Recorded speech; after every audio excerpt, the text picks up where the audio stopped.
खुलुमबाय लोगोफोर, गोजोन फुंबिलि बयनिसिमबो। नोंथांमोनखौ गोदान भिडिअआव आरो फिन खेबसेबाव बरायनाय जाबाय।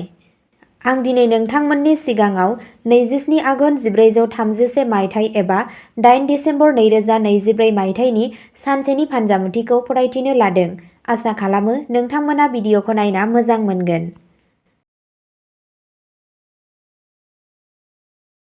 गिबियावनो दङ मेष राशि। दिनै मेष राशिनि थाखाय हाथरखिफोरा दिन्थियो दि दिनै नोंथांनि साना गलाय-गथाय जागोन। नोंथाङा नोंथांनि मुखुबनि थाखाय नखरनि थाखाय सम दिहुननो हानाय नङा, जायनि जाहोनाव नखरनि सोद्रोमाफोरा नोंथांजों रागा जोंनो हागौ। नाथाय दिनै धोरोमारि हाबानि सायाव नोंथांनि फोथायनाया बांगोन, जायनि जाहोनाव नोंथाङा धोरोमारि हाबाफारिफोरावबो बाहागो लागोन। राङारि बिथिङाव दिनै नोंथाङा सांग्रां जानांगोन, नङाब्ला नोंथांनि राङा थाबथानो हागौ। सावस्रिनि बेलायाव नोंथाङा सांग्रां जानायनिफ्राय गोजानाव थानांगौ। जुदि नोंथाङा नोंथांनि सावस्रिखौ नेवसियो, अब्ला नोंथांनि जेंनाया बांनो हागौ। नोंथांनि दिनैनि खाफालगोनां दिगआ जादों खोला-सानजा, खाफालगोनां अनजिमाया जादों 5 आरो खाफालगोनां गाबआ जादों गोथां गाब। वृषभ राशि।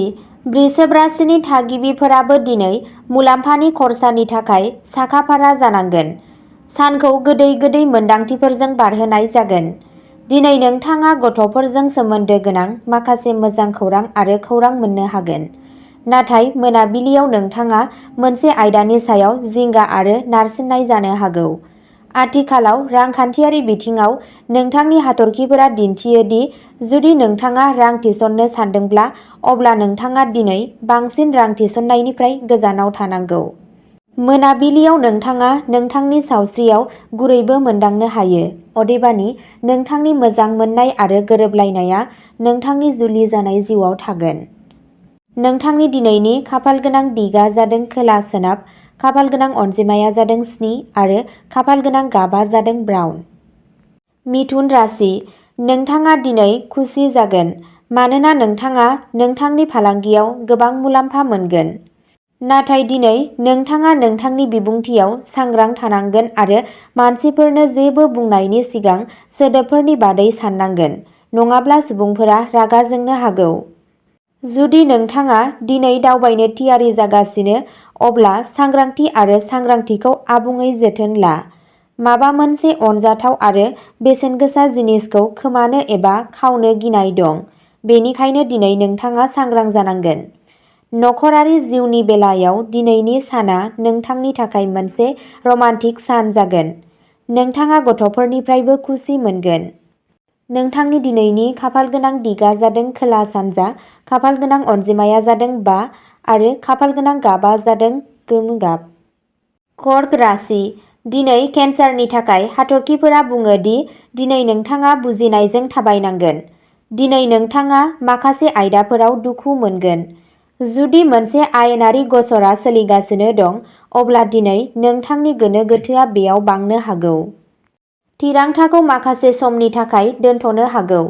नोंथाङा खामानिनि जायगायाव माखासे जेंनाफोरजों मोगा-मोगि जानांगोन, मानोना नोंथांनि बेरेखा आरो सुथुरफोरा नोंथांनि खामानियाव हेंथा होनो नाजानो हागौ।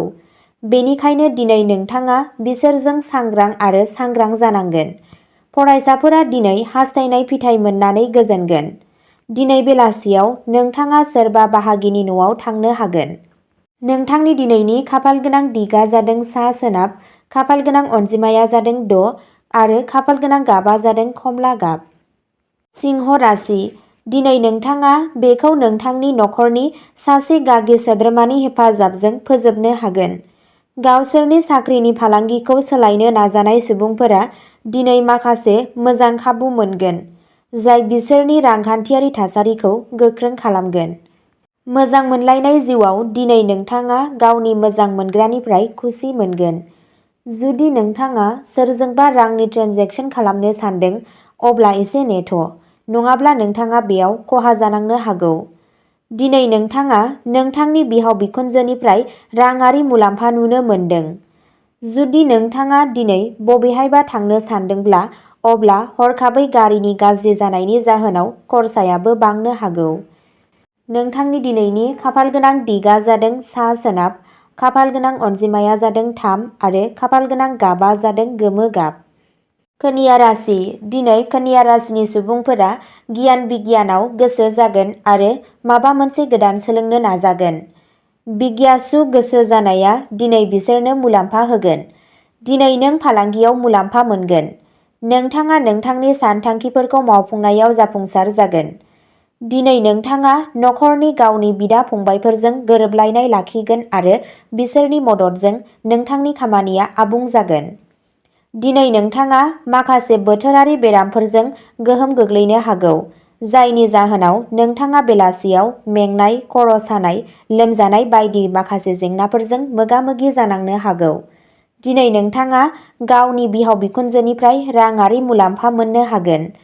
नोंथांनि दिनैनि खाफालगोनां दिगा जादों सा सोनाब, खाफालगोनां अनजिमाया जादों 7 आरो खाफालगोनां गाबा जादों गोमो गाब। तुला राशि। दिनै रांखान्थियारि थासारिखौ गोख्रों खालामनायनि फारसे नोंथांनि नाजानाया जाफुंसारगोन। दिनै नखराव नोंथांनि गोरोबलायनाया मोजां जागोन। नोंथांनि सोमोन्दोआ साबसिन जागोन। रागा जोंग्राफोरजों नोंथांनि सोमोन्दोआबो साबसिन जागोन। नोंथाङा साख्रियाव मावख'गिरि थाखोनिफ्राय मदद आरो लामा दिन्थिनाय मोनगोन। हाबा जाग्रा सुबुंफोरनि थाखाय दिनै मोजां जुलिनि थांखिफोर फैनो हागौ। नोंथांनि मोजां मोनलायनाय जिउआबो दिनै गोजोनथाव आरो रंजाथाव जागोन। नोंथांनि दिनैनि खाफालगोनां दिगा जादों सोनाब, खाफालगोनां अनजिमाया जादों 6 आरो खाफालगोनां गाबा जादों गोथां। वृश्चिक राशि।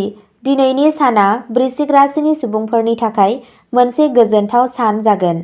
दिनै नोंथाङा माखासे गोजाम नांलायनायफोरनिफ्राय रैखा मोनगोन।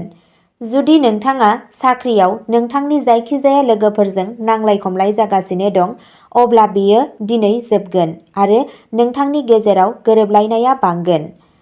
दिनै नोंथाङा नोंथांनि खामानिनि बिथिङाव मान आरो थुलुंगा मोननो हागौ, नाथाय दिनै नों गावनि खरसाखौ सामलायनांगोन।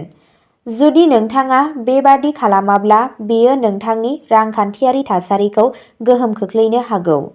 गुबुन हादोरनिफ्राय फालांगि खालामग्रा सुबुंफोरा दिनै माखासे मोजां खौरां मोनगोन। नोंथांनि दिनैनि खाफालगोनां दिगा जादों सानजा, खाफालगोनां अनजिमाया जादों 9 आरो खाफालगोनां गाबा जादों डार्क रेड। धनु राशि।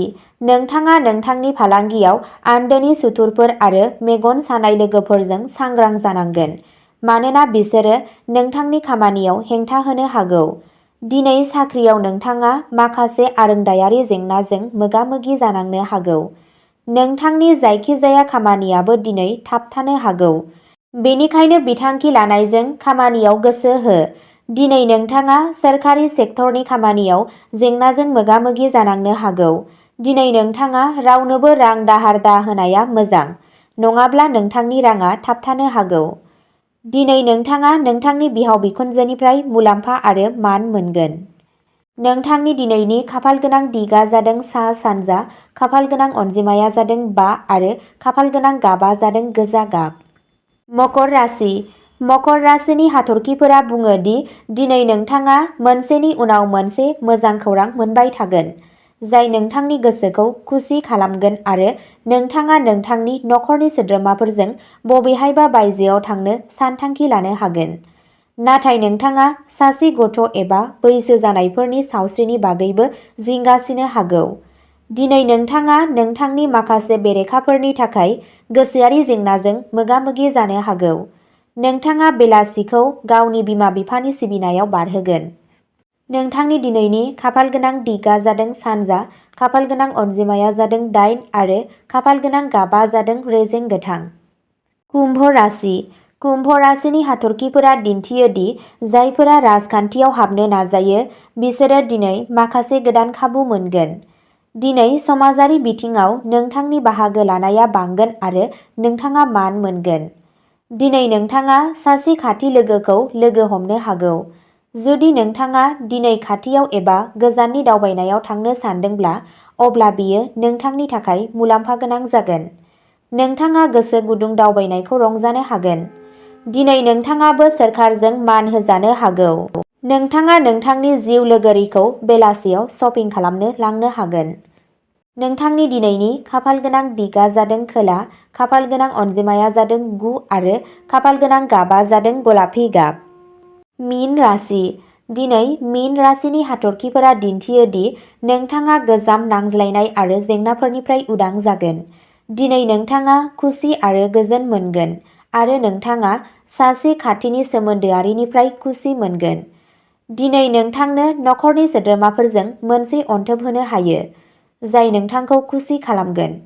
दिनै नोंथाङा गावनि थाखाय एसे सम लानायनि बाथ्रा सानगोन, नाथाय बिबानगिरिफोरनि थाखाय नोंथाङा जाफुंसार जानो हानाय नङा। फरायसाफोरा दिनै माखासे राङारि गोब्राबथिफोरजों मोगा-मोगि जानांनो हागौ। दिनै माबाफोर गोदान खामानि मावोब्ला बेयाव खाफाल मोनगोन। नोंथांनि दिनैनि खाफाल गोनां दिगा जादों सा-सोनाब, खाफाल गोनां अनजिमाया जादों 6 आरो खाफाल गोनां गाबा जादों गोथां गाब। अब्ला दिनैनि राशि फरायथिनाया एसेनोसै। नोंथांमोनहा बेबादिनो सानफ्रोमबोनि फानजामुथिखौ मिथिनो थाखाय चेनेलखौ साबस्क्राइब खालामनानै लादो आरो भिडिअखौ नायनानै मोजां मोनदोंब्ला अन्नानै लाइक, शेयार आरो कमेन्टबो खालामनानै होलांब्लानो जाबाय। गोजोन्थों।